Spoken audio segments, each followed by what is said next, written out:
بسم اللہ الرحمن الرحیم۔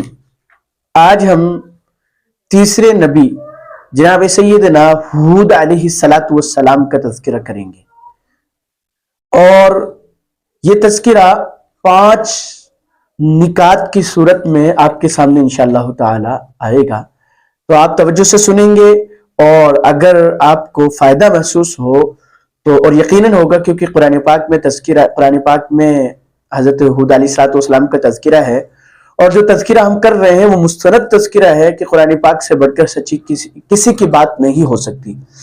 اس لیے قرآن کریم میں حضرت ہود علیہ الصلوۃ والسلام کا جو تذکرہ موجود ہے، ہم کوشش کریں گے کہ ہم مختصر طور پر لیکن تمام چیزوں کو آپ کے سامنے لے آئیں۔ پہلی چیز، حضرت ہود علیہ الصلوۃ والسلام حضرت نوح علیہ الصلوۃ والسلام کے بیٹے سام کی اولاد سے ہیں۔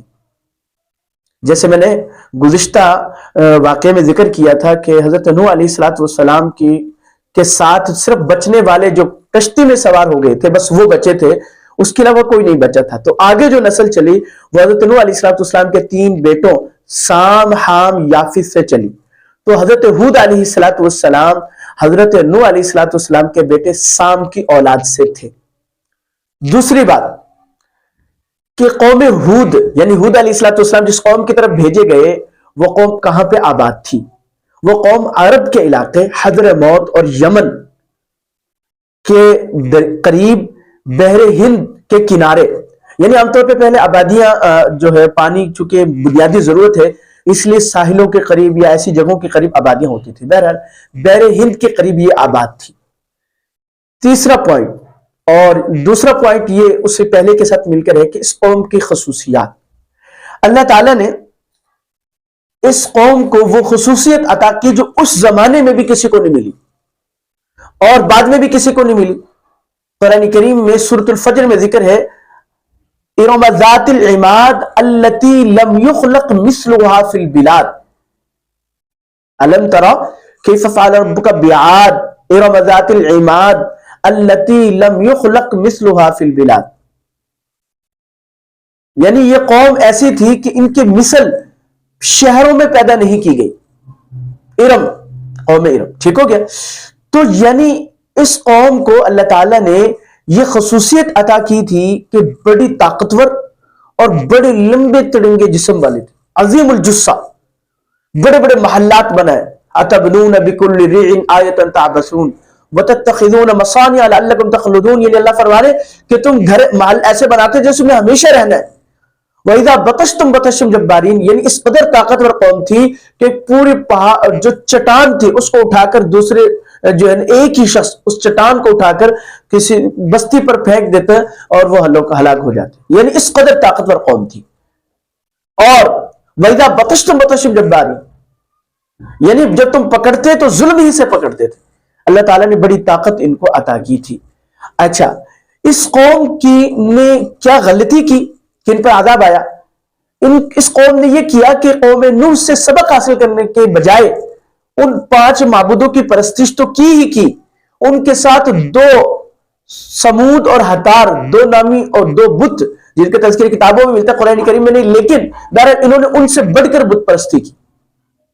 اور دوسری وجہ، بت پرستی ایک جرم تھا، ایک نافرمانی تھی، لیکن اللہ نبی اس لیے بھیجتے تھے کہ بھئی نافرمانی پر نبی بتلاتا تھا قوم کو، یعنی یہ دعوت دیتا تھا کہ تم اس سے باز آ جاؤ۔ اس قوم نے بھی مختلف مقامات پر قرآن کریم میں تذکرہ ہے، اس قوم نے بھی حضرت ہود علیہ الصلوۃ والسلام کی دعوت کو رد کیا، اور وہی طریقہ جو پہلے نبی نے اپنایا تھا، حضرت ہود علیہ الصلوۃ والسلام نے بھی بتلایا کہ بھئی میں تم سے کسی چیز کا سوال نہیں کرتا، کوئی مزدوری نہیں مانگتا، میں تم ہی میں سے ہوں، اگر تم میری بات کو نہیں مانو گے تو اللہ کا عذاب تم پر آئے گا جیسے پہلوں پر آیا۔ اس قوم نے حضرت ہود علیہ الصلوۃ والسلام کی بات کو نہیں مانا، چنانچہ یہ قوم جب اللہ کی طرف سے ان کی ڈھیل کا وقت ختم ہو گیا تو اس قوم پر اللہ کی طرف سے عذاب آیا، اور عذاب ان پر آندھی کی صورت میں آیا۔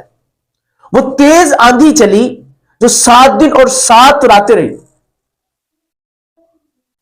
اور اس آندھی نے اتنے طاقتور لوگوں کو یوں تنکوں کی طرح اڑا دیا، اور صرف کون محفوظ رہے؟ حضرت ہود علیہ الصلوۃ والسلام اور ان کے ساتھ ایمان لانے والے ایک باڑے میں محفوظ رہے۔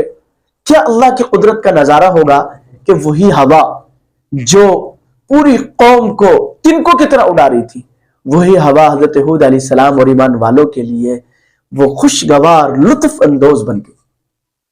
حضرت ہود علیہ السلام اس کے بعد حضر موت کے قریب زیادہ راجع یہ ہے کہ وہیں پر کچھ عرصہ رہے اور وہیں پر ان کا انتقال ہوا۔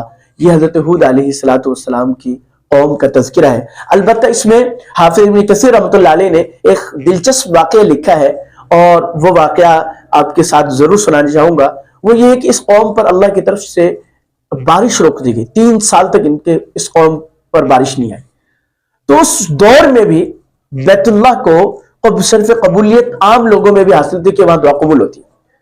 اب یہ لوگ قوم عمالقہ کی ایک سردارنی تھی جو ان کی بیٹی تھی، ان کی وساطت سے یہ قوم عمالقہ میں یعنی مکہ مکرمہ بیت اللہ میں گئے، لیکن وہاں جا کر انہوں نے ان کی مہمان نوازی کی، شراب پلائے، ان کو باندیاں دی جو ہے گانے بجانے کے لیے۔ تو یہ قوم بجائے اس کے کہ اپنے مقصد کو یاد رکھتی کہ ہم کس لیے آئے بھول گئے۔ کافی عرصے تک یہ اپنے جو 70 افراد گئے تھے وہ سب کے سب عیش پرستی میں مبتلا رہے۔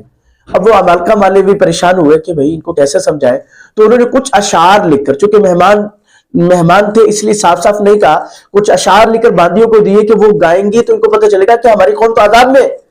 چنانچہ ان کو اس باندیوں میں جب گئے تو ان کو یاد آیا، ہم تو اپنی قوم کی طرف سے یہ لے کر آئے تھے کہ وہ مصیبت ٹل جائے۔ چنانچہ انہوں نے بیت اللہ میں آ کے دعا کی تو 3 قسم کے بادل جو ہے ان کے سامنے آئے، اور اللہ کی طرف سے ندا آئی کہ ان میں سے کسی ایک کا انتخاب کر لو۔ تو انہوں نے کالے بادلوں کا انتخاب کیا کہ بارش زیادہ برساتے ہیں، تو آسمان سے آواز آئی کہ تم نے اپنی بربادی کا سامان کیا، یہ بادل تمہیں تہس نہس کر دیں گے۔ اور سورہ احقاف میں پھر اس عذاب کی آنے کی صورت میں لکھی ہے کہ فلما رأوه عارضا مستقبل اودیتهم قالوا هذا عارض ممطرنا۔ جب انہوں نے بادل کو جو عذاب لے کر آ رہا تھا چڑھتے ہوئے دیکھا تو کہنے لگے یہ تو وہ بادل ہے جو ہم پر خوب بارش برسائے گا۔ حضرت ہود علیہ السلام نے کہا بل هو مستعجلتم به ریح فیہا عذاب علیم تدمر کل شیء بامر ربها فاصبحوا لا یرا الا مساکنهم۔ یعنی وہ بادل نہیں تھا بلکہ اللہ کی طرف سے عذاب تھا جس نے ان کو تباہ و برباد کر کے رکھ دیا۔ اور ان کو جو ہے وہ کھجور کے تنوں سے تشبیہ دی گئی، کیونکہ کھجور کا درخت لمبا ہوتا ہے تو یہ بھی بڑے جسم والے تھے، تو اس لیے اس کو تشبیہ دی گئی۔ تو بہرحال قوم ہود انہوں نے بھی حضرت وقت کے نبی کی بات کو نہیں مانا، اور اس نہ ماننے کی وجہ سے یہ اللہ کے عذاب کے مستحق ٹھہرے۔ اور جی آج بھی جو قوم بت پرستی میں مبتلا ہے وہ قوم صرف اس وجہ سے بچ رہی ہے کہ ہمارے نبی جناب رسول اللہ صلی اللہ علیہ وسلم کی ایک دعا تھی کہ اللہ میری امت کو من حیث امت ہلاک نہ کرنا، ورنہ ہمیں تمام کے تمام عیوب پائے جا رہے ہیں۔ اللہ پاک ہمیں شرک سے، بت پرستی سے، ہماری آنے والی نسلوں کو قیامت تک محفوظ رکھے۔